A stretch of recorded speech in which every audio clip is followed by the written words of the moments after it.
السلام علیکم دوستو، تمام دیکھنے اور سننے والے دوستوں کو صنم خان ٹی وی میں خوش آمدید کہتا ہوں۔ دوستو، آج ہم لوگ بات کریں گے خلافت عباسیہ کے چوتھے خلیفہ محمد موسیٰ الہادی کے بارے میں۔ دوستو، محمد موسیٰ الہادی 785 عیسوی میں تخت نشین ہوا اور لگ بھگ ایک سال کی خلافت کے بعد 786 عیسوی میں وفات پا گیا۔ دوستو، مہدی کی وفات کے بعد اس کے بڑے بیٹے محمد موسیٰ الہادی نے 785 میں عنان حکومت سنبھالی۔ مہدی کی وفات کے وقت وہ جرجان کی مہم میں مصروف تھا۔ اس کی عدم موجودگی میں ہارون الرشید نے اس کے لیے بیعت لی اور اطراف و اکناف میں مہدی کی وفات کی خبر کر دی۔ 20 روز بعد موسیٰ الہادی جرجان سے بغداد پہنچا اور تخت خلافت پر بیٹھنے کے بعد حاجب ربیع کو اپنا وزیر مقرر کیا۔ دوستو، ملکہ خیزران کی خواہش تھی کہ مہدی اپنے بیٹے ہادی کی بجائے ہارون کو خلافت عنان دے، لیکن مہدی کی اچانک وفات کی وجہ سے ایسا نہ ہو سکا۔ الہادی کو اپنے بھائی ہارون سے ایک گو نہ گو بدگمانی تھی اور اپنی والدہ خیزران کے طرز عمل کا بھی شاکی تھا، لہٰذا اس نے آہستہ آہستہ اپنی والدہ کو امور سلطنت سے بے دخل کر دیا۔ اس بنا پر ماں بیٹے کے درمیان دوری کی فضا پیدا ہو گئی۔ دوستو، ہادی اپنے باپ کے مقابلے میں سخت مزاج تھا، چنانچہ اہل بیت کے ایک فرد حسین بن علی نے مدینہ منورہ میں بغاوت کر دی۔ اہل مدینہ نے اس کے ہاتھ پر بیعت کرنا شروع کر دی۔ انہوں نے مدینہ کے گورنر کے مکان کا محاصرہ کر دیا۔ فریقین کے درمیان جھڑپیں شروع ہو گئیں، جس میں والی مدینہ مارا گیا۔ حسین بن علی کے حامیوں نے سرکاری خزانہ پر قبضہ کر لیا اور آہستہ آہستہ سارے مدینہ پر اپنا قبضہ مستحکم کر لیا۔ 21 دن مدینہ میں قیام کے بعد اس نے مکہ میں جا کر اعلان کر دیا کہ جو غلام ہمارے ساتھ شامل ہوگا اسے آزاد کر دیا جائے گا۔ چنانچہ بہت سے غلام اس کے ارد گرد جمع ہو گئے۔ اس سال حج کے دوران عباسی خاندان کے بہت سے اکابرین مکہ آئے۔ ان میں سے ایک محمد بن سلیمان کو ہادی نے باغیوں کا خاتمہ کرنے کی تلقین کی۔ تھوڑی بہت مذمت کے بعد محمد بن علی نے حسین بن علی کو شکست دے کر مدینہ و مکہ پر عباسی قبضہ بحال کر دیا۔ حسین بن علی کا ایک چچا زاد بھائی بچ کر مصر اور مراکش چلا گیا، جہاں اس نے خود مختار ادریسی حکومت کی بنیاد رکھی۔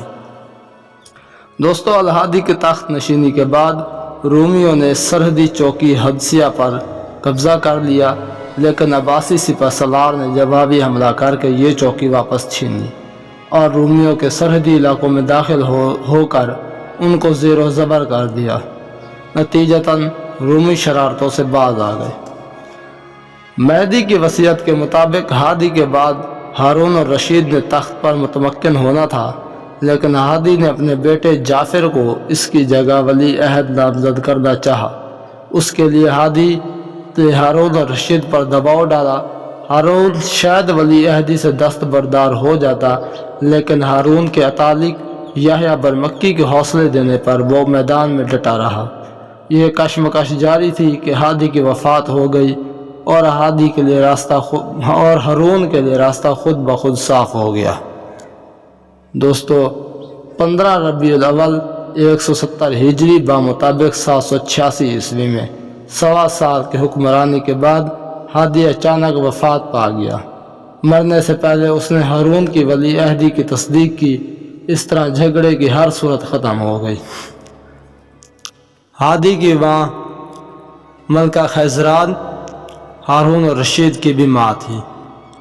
اس کی شدید خواہش تھی کہ ہارون الرشید اس ہادی کی جگہ پر خلافت پر بیٹھے، لیکن ہادی اس مسئلے کے سخت خلاف تھا، تو اس نے اپنی ماں ملکہ خیزران کو آہستہ آہستہ خلافت سے دور کر دیا۔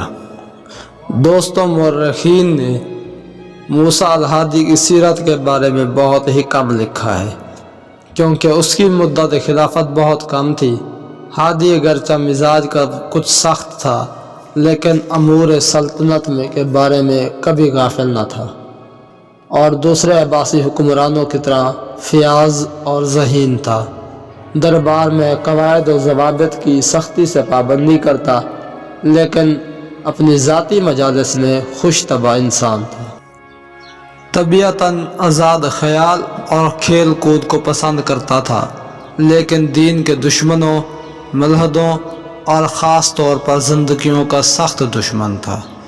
زندگیوں کے بارے میں وہ اتنا سخت تھا کہ اس نے وفات سے پہلے اپنے خلافت کے 5ویں خلیفہ ہارون الرشید کو بھی مطلع کیا کہ زندگیوں کے بارے میں ہمیشہ محتاط رہنا۔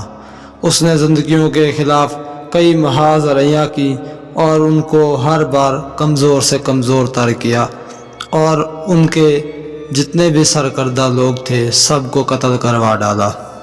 وہ اپنے پیش رو حکمرانوں کے مقابلے میں دور اندیشی اور تدبر میں کم تر درجہ کی صلاحیتوں کا مالک تھا، لیکن اگر اسے طویل عرصہ حکومت میسر آ جاتا تو وہ شاید اتنا کامیاب حکمران ثابت نہ ہو پاتا جتنا کہ اس سے پہلے خلفاء تھے۔ تو دوستوں، میں امید کرتا ہوں کہ ہماری آج کی ویڈیو آپ کو پسند آئی ہوگی۔ اسی کے ساتھ دیجیے اجازت، انشاءاللہ ملیں گے نئی ویڈیو کے ساتھ۔ اللہ حافظ۔